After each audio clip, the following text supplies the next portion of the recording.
बघा, मे 1946 मध्ये cabinet mission plan आलेला होता.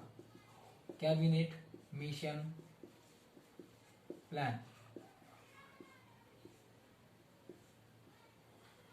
हा प्लॅन मे 1946 ला आला आणि या प्लॅन नुसारच भारतीयांना संविधान सभेची निर्मिती करावी असा अधिकार मिळाला आणि यानुसारच 389 सदस्य हे संविधान सभेची निर्मिती करतील असं ठरलं आणि याच्यामध्ये 3 भाग केले गेले या सदस्यांमध्ये.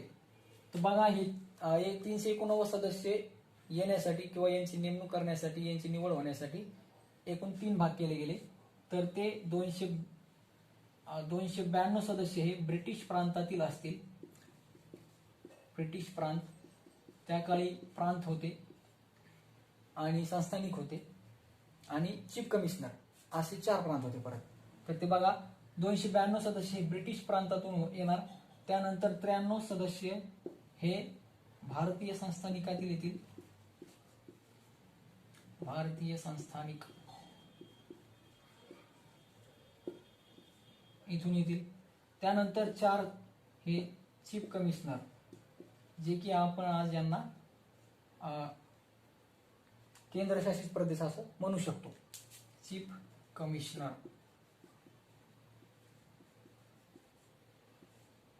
हे 4 चीफ कमिशनर कुठले होते? तर नंबर 1 ला आहे दिल्ली, त्यानंतर आहे अजमेर मारवाड. अजमेर मारवाड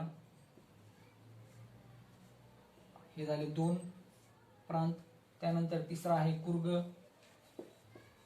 आणि 4था आहे बलुचिस्तान. बलुचिस्तान. मित्रांनो, हे 4 चीफ कमिशनर प्रांत होते आणि या 4 पैकी हा जो बलुचिस्तान आहे हा पूर्व पाकिस्तानामध्ये फाळणीच्या नंतर गेला. म्हणजे याचा एक सदस्य, बलुचिस्तानचा हा एक सदस्य फाळणीच्या नंतर कमी झालेला आहे. मी आपल्याला पुढे त्याची आठवण करून देईलच. फक्त तुम्ही एक लक्षात घ्या की बलुचिस्तान हा पाकिस्तानमध्ये प्रांत गेलेला आहे, जे की पूर्व बंगालमध्ये होता.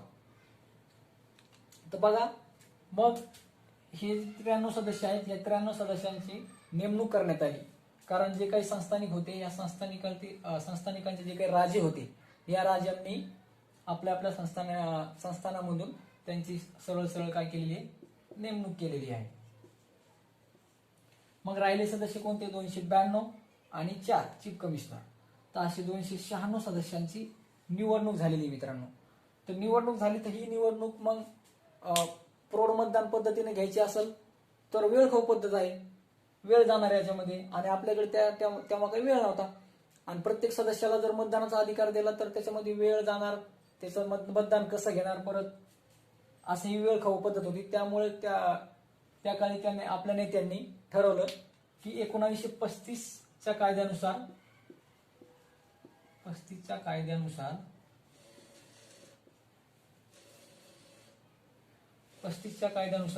1937 मध्ये 11 प्रांतांमध्ये निवडणुका झाल्या होत्या. टोटल 11 प्रांतात निवडणुका झाल्या. 11 प्रांत होते त्यावेळेस. 11 प्रांतात निवडणुका झाल्या आणि 11 प्रांतापैकी 8 प्रांतांमध्ये काँग्रेस सरकारला बहुमत मिळालं होतं आणि काँग्रेस त्या ठिकाणी म्हणजे काँग्रेस सरकार ही स्थापन झाली होती, त्यांना बहुमत होतं. तर अदर 3 प्रांतात, 8 प्रांतांमध्ये काँग्रेस सरकार बनलं आणि अदर राहिलेली 3 जे प्रांत आहेत त्या 3 प्रांतांमध्ये काँग्रेसला बहुमत होतं, परंतु त्यांचं सरकार बनू शकलेलं नाही, कारण जे काही दुसरे पक्ष होते त्या पक्षाने त्या ठिकाणी कट कारस्थान केलं आणि त्यांचं सरकार स्थापन केलं. मग हे 11 प्रांत आहेत. या 11 प्रांताचे जे काही सदस्य होते, या सदस्यांनी 296 सदस्यांना निवडून दिलं. म्हणजे या 11 प्रांतातील जे काही सदस्य होते यांना निवडून दिलं. तर ही पद्धत अप्रत्यक्ष पद्धत म्हणतात निवडणुकीची. कुठली पद्धत म्हणतात? अप्रत्यक्ष. आणि भारतीय जनतेने एखाद्या प्रतिनिधीला निवडून दिलं असेल तर त्याला प्रत्यक्ष पद्धत म्हणतात. परंतु भारतीय जनतेने प्रतिनिधी निवडून द्यायचं आणि त्या प्रतिनिधीने दुसऱ्या प्रतिनिधीला निवडून द्यायचं, त्याला अप्रत्यक्ष पद्धत म्हणतात. तर मित्रांनो, हे 296 जे सदस्य आहेत, हे 296 सदस्य अप्रत्यक्ष पद्धतीने निवडून दिलेले आहेत. मग आता संविधान सभेमध्ये असा प्रश्न विचारला जातो की संविधान सभेचे सदस्य जे आहेत हे प्रत्यक्ष पद्धतीने निवडून दिलेले आहेत. तर हे विधान योग्य आहे की अयोग्य समजा. तर हे विधान प्रत्यक्ष पद्धतीने निवडून दिलेले आहेत का, म्हणजे हे सदस्य प्रत्यक्ष पद्धतीने निवडून दिलेले आहेत का, नाही. तर हे अयोग्य विधान आहे, त्यामुळे अप्रत्यक्ष पद्धतीने निवडून दिलेले आहेत. परंतु दुसरा आणखी एक महत्वाचा मुद्दा, निर्वाचित आणि मनोनीत म्हणजे नेमणुकीच्या माध्यमातून. तर हे जे 93 सदस्य आहेत हे 93 मनोनीत आहेत, म्हणजे यांची नेमणूक केलेली आहे. तर मग पूर्ण सदस्य असा जर प्रश्न विचारला, पूर्ण सदस्य संविधान सभेचे सदस्य हे पूर्ण प्रत्यक्ष पद्धतीने निवडून दिलेले आहेत, तर हे विधान योग्य की अयोग्य, अयोग्य. आणि असा प्रश्न आला की काही सदस्य निर्वाचित आहेत आणि काही सदस्य हे मनोनीत आहेत किंवा नेमणुकीद्वारे निवडून दिलेले आहेत, तर हे योग्य की अयोग्य. तर हे विधान योग्य मित्रांनो, जास्त कन्फ्युज व्हायचं नाहीये. फक्त निर्वाचित आहेत पण अप्रत्यक्ष पद्धतीचं आहे.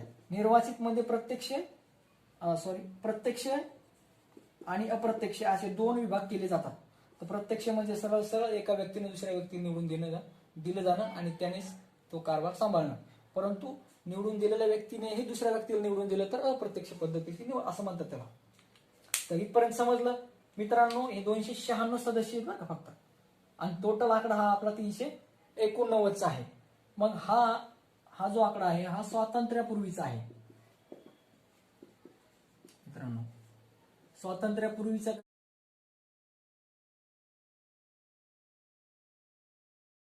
2 देश तयार झालेले आहेत, जे की एक भारत झाला आणि एक दुसरा पाकिस्तान झाला. मग पाकिस्तानामध्ये यातील काही सदस्य गेलेले आहेत, त्याच्यामुळे त्याची सदस्य संख्या ही ऑटोमॅटिकच कमी होणार 389 सदस्यापैकी. तर बघा आता स्वातंत्र्याच्या नंतर किती सदस्य होते आणि स्वातंत्र्याच्या पूर्वी हा आकडा लक्षात घ्या. तर त्याच्या अगोदर पण आपल्याला काँग्रेसला किती जागा मिळाल्या आणि मुस्लिम लीगला किती जागा मिळाल्या हे पण बघायचं.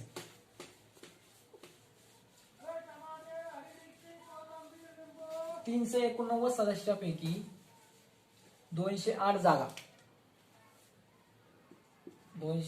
ह्या काँग्रेसला मिळाल्या निवडणुकीत. त्यानंतर 73 जागा ह्या मुस्लिम लीगला मिळाल्या. मुस्लिम लीग जी की 1906 ला स्थापन झालेली आहे. त्यानंतर अपक्षांना 8 जागा मिळाल्या. अपक्ष जे पक्ष असतात त्यांना 8 जागा आहे. आणि त्यानंतर 7 जागा ह्या प्रत्येकी एक पक्षाला, म्हणजे 7 पक्षांना 7 जागा मिळाल्या आहेत, म्हणजे प्रत्येकी एक. अशा 7 पक्षांना 7 जागा टोटल झालेल्या आहेत. 7 आणि 8 15, 8 आणि 8 16 आणि हे 10 आणि 1 16 आणि 10 26 6 4 2 आणि हे 9 आणि 96 296 मित्रांनो हे जे 296 कुठून आला तुम्ही म्हणता परत आता की 296 झाले आणि 389. तर हे फक्त निवडणुकीची गोष्ट चाललेली आहे आपली. हे आपले संस्थानिकाचे चाललेले आहे का, संस्थानिक यातून वेगळे आहेत 93 सदस्य हे वेगळे आहेत. हे फक्त 296 हे निवडणुकीचं आहे. बघा आता, परंतु हा स्वातंत्र्यापूर्वीचा आकडा आहे. आता आपल्याला स्वातंत्र्यानंतरचा आकडा पाहायचा सदस्यांचा परत. तर स्वातंत्र्याच्या नंतर सदस्य संख्या 389 वरून 299 झालेली आहे 15 ऑगस्ट 1947. तर 299 झाली. मग 226 सदस्य हे ब्रिटिश अधिपत्याखाली होते. तिथलचे सदस्य होते ब्रिटिश अधिपत्य, तिथून सदस्य आले होते. त्यानंतर 3 सदस्य हे चीफ कमिशनरचे होते, चीफ कमिशनर. आणि 70 सदस्य हे भारतीय संस्थानिक होते, संस्थानिक. बघा मित्रांनो, मी तुम्हाला सांगितलंय अगोदर स्वातंत्र्यापूर्वी अगोदर किती होते चीफ कमिशनर 4 होते. बलुचिस्तान हा पाकिस्तानात गेला, या ठिकाणचा एक सदस्य कमी झाला. त्यानंतर काही टोटल होते स्वातंत्र्याच्या पूर्वी 93 सदस्य. आता संस्थानिक किती राहिलेले आहेत तिथं 70 राहिलेले आहेत. यातले काही सदस्य पाकिस्तानात गेले आणि या ठिकाणी ब्रिटिश संस्थान अधिपत्याच्या अंतर्गत म्हणजे ब्रिटिशांचा अंतर्गत जे काही प्रदेश होता हा पूर्ण ब्रिटिशांच्या अंतर्गत होता, परंतु याला असं नाव आहे. तर या ठिकाणचे होते 226, टोटल मिळून झाले 99 सदस्य. हा स्वातंत्र्यानंतरचा आहे. 15 ऑगस्ट 1947च्या नंतरचा हा आकडा आहे. लक्षात घ्या, सगळे आकडे हे आपल्याला म्हणजे आपल्या परीक्षेमध्ये विचारले जातात. शाळेतील असो किंवा एमपीएससी असतो, युपीएससी असतो, हे सर्व एमपीएससी मेनला तर याच्यावरतीच जास्तीत जास्त फोकस केलेला आहे. याच्यावरती एक दोन प्रश्न नेहमी पडत असतात.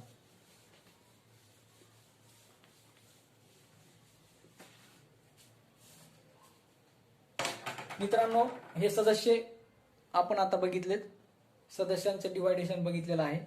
मग आता याच्यानंतर सदस्य नेमणूक झाल्याच्या नंतर बैठका बघा. आता सर्वात अगोदर आपण बैठक आणि अधिवेशन यातला फरक बघूया, म्हणजे सोपं जाईल पुढे आपल्याला समजून घ्यायला.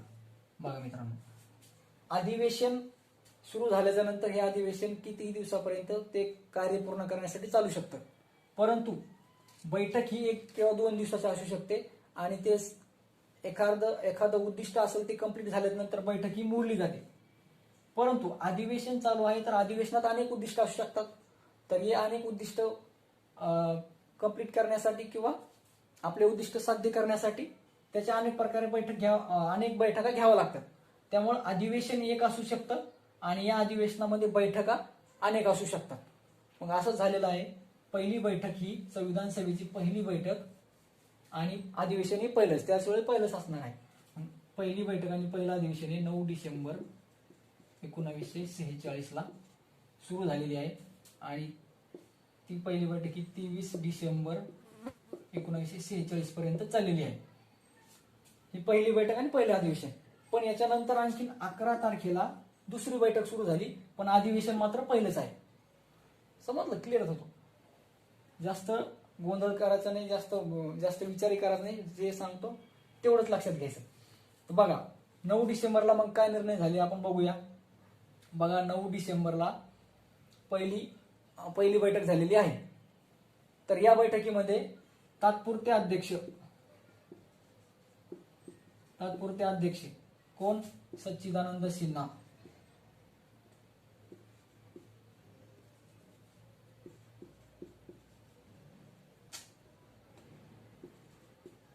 सच्चिदानंद सिन्हा यांची निवड झालेली आहे. यांची निवड कशी केलेली आहे तर फ्रान्स हा जो देश आहे, फ्रान्स या देशाच्या पद्धतीनुसार, म्हणजे जे काही वयोवृद्ध किंवा ज्येष्ठ व्यक्ती आहेत त्यांची निवड या ठिकाणी सच्चिदानंद सिन्हा यांची निवड केलेली आहे. कारण ते ज्येष्ठ होते त्यांच्यामध्ये, त्या सभेमध्ये सर्वात ज्येष्ठतेनुसार यांची निवड केली गेलेली आहे. पण हे तात्पुरते अध्यक्ष झाले 9 डिसेंबरला आणि याच्यानंतर लगेच 11 डिसेंबरला दुसरी बैठक भरलेली आहे. आता हे सिन्हा यांची जी निवड झालेली आहे ही फ्रान्स या देशाच्या पद्धतीनुसार झालेली आहे. हाही प्रश्न आपल्याला विचारला जातो. मग 11 डिसेंबरला 3 गोष्टी घडलेल्या आहेत. बघा, एक कायमस्वरूपी अध्यक्ष झालेले आहेत. कायमस्वरूपी अध्यक्ष डॉक्टर राजेंद्र प्रसाद हे संविधान सभेचे कायमस्वरूपी अध्यक्ष झाले. त्याच्यानंतर उपाध्यक्ष झालेले आहेत S.C. मुखर्जी, हे उपाध्यक्ष झाले. कायमस्वरूपी, सगळं हे कायमस्वरूपी झाले. त्याच्यानंतर सर बी एन राव हे संविधान सभेचे घटनात्मक सल्लागार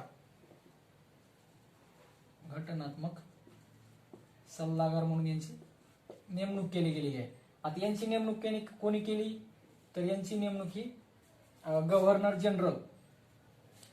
जनरल माउंट बॅटन, शेवटचे गव्हर्नर जनरल होते आपले माउंट बॅटन यांनी सर बी एन राव यांची नेमणूक केलेली आहे. तर ह्या तिन्ही सदस्यांची निवड ही 11 डिसेंबरला दुसऱ्या बैठकीत झालेली आहे. हा प्रश्न विचारला जातो, 11 डिसेंबरला कोणाकोणाची निवड झालेली आहे. तर 3 व्यक्ती नाव देतात आणि याच्यामध्ये चौथ्याही व्यक्ती दिले जातात आणि मग त्यामध्ये आपल्याला निवडायला सांगतात. अशा पद्धतीने ही झाली दुसरी बैठक. अधिवेशन पहिलंच झाली. त्याच्यानंतर आता 13 डिसेंबरला परत पंडित जवाहरलाल नेहरू यांनी उद्दिष्टांचा ठराव मांडलेला आहे, उद्देश पत्रिका. बघा, 13 डिसेंबर 1946 चालू आहे आपलं. बघा, उद्देश पत्रिकांचा ठराव मांडला. हा ठराव कोणी मांडला तर भारताचे पहिले पंतप्रधान जे की नंतर झाले पंडित जवाहरलाल नेहरू यांनी हा ठराव मांडला आणि हा ठराव 22 जानेवारी 1947 ला तो पारित केला गेला. पारित केला गेला म्हणजे संमत केला गेला. पारित केला गेला 22 जानेवारी 1947. तारखा लक्षात ठेवल्या तर पुढे समजायला जरा सोपं जातं, पण तारखा लक्षात ठेवणं जरा अवघडच आहे. उद्दिष्टांचा ठराव मांडला आणि हा उद्दिष्टांचा ठराव मांडल्याच्या नंतर पुढे आपल्या जे काही घटना आहे त्या घटनेची प्रास्ताविका बनायला त्या उद्देश पत्रिकाचा आधार घेतलेला आहे आणि यानुसारच त्या उद्देश पत्रिकावरूनच प्रस्तावना आपली तयार झालेली आहे. ही मार्गदर्शक म्हणून प्रस्तावनेला मार्गदर्शक हे उद्देश पत्रिकांचा ठराव आहे. बघा आता ह्या 3 बैठका झाल्यात आणि अधिवेशन हे पहिलंच आहे मित्रांनो. मग आता शेवटचं अधिवेशन, टोटल 11 अधिवेशने झालेली आहेत. तर शेवटचं अधिवेशन हे 14 नोव्हेंबर 14 ते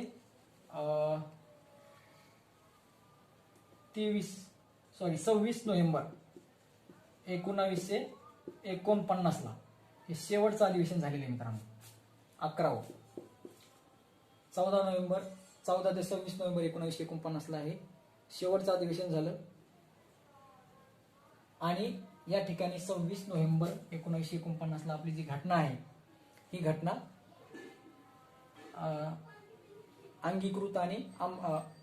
अंगीकृत केलेली आणि स्वीकृत केलेली आहे. आणि त्याच्यानंतर 26 जानेवारी 1950 ला काय झालेलं आहे, आपली जी घटना आहे ती अंमलबजावणी करण्याला सुरुवात झालेली आहे. इथून घटनेची अंमलबजावणी सुरू झालेली आहे 26 जानेवारी 1950 ला. तर बघा मित्रांनो, इथपर्यंत समजलं सगळं. तर मग आता ही घटना तयार झाली, आपण बघितलंय ही घटना आपण तयार झाली. मग याच्यासाठी एकूण खर्च लागला किती, तर याच्यासाठी एकूण 64 लाख रुपये खर्च लागलेला आहे. 64 लाख खर्च झालेला आहे. त्याच्यानंतर याच्यासाठी कालावधी किती लागला, तर याच्यासाठी कालावधी हा 2 वर्ष 11 महिने एकूण असतं महिने 18 दिवस. 2 वर्ष 11 महिने 18 दिवस एवढा कालावधी लागलेला आहे. परंतु मित्रांनो, आता मी तुम्हाला सांगितलेलं आहे सदस्य वगैरे, परंतु याच्यामध्ये काही समित्या नेमल्या होत्या. त्या समित्या आपल्याला बघायच्या आहेत. आता एकदम महत्वाच्या समित्या ह्या अनेक होत्या, परंतु आपण या ठिकाणी महत्वाच्या समित्याच पाहणार आहोत. बघा, सगळ्यात महत्वाची समिती आहे प्रारूप समिती.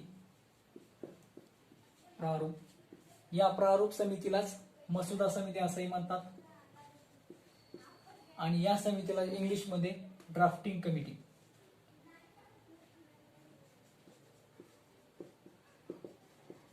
COMMITT.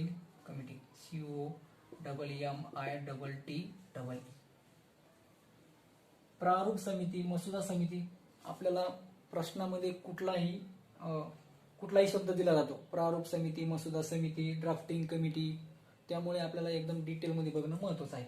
कारण ही मसुदा समिती एकदम अत्यंत महत्वाची आहे. आणि हिचे अध्यक्ष होते डॉक्टर बाबासाहेब आंबेडकर. या समितीचे अध्यक्ष होते. या समितीमध्ये एकूण 7 सदस्य होते. किती सदस्य होते? एकूण 7. बाबासाहेब आंबेडकर हे अध्यक्ष आणि दुसरे सदस्य 6, असे हे टोटल जण किती होते? 7 सदस्य होते. या समितीमध्ये महिला सदस्य होती का एखादी? तर या समितीत एकही महिला सदस्य नव्हती. त्याच्यानंतर बघा दुसरी समिती, संघराज्य अधिकार आणि संघराज्य घटना समिती. ह्या 2 वेगवेगळ्या समित्या, संघराज्य अधिकार आणि संघराज्य घटना समिती.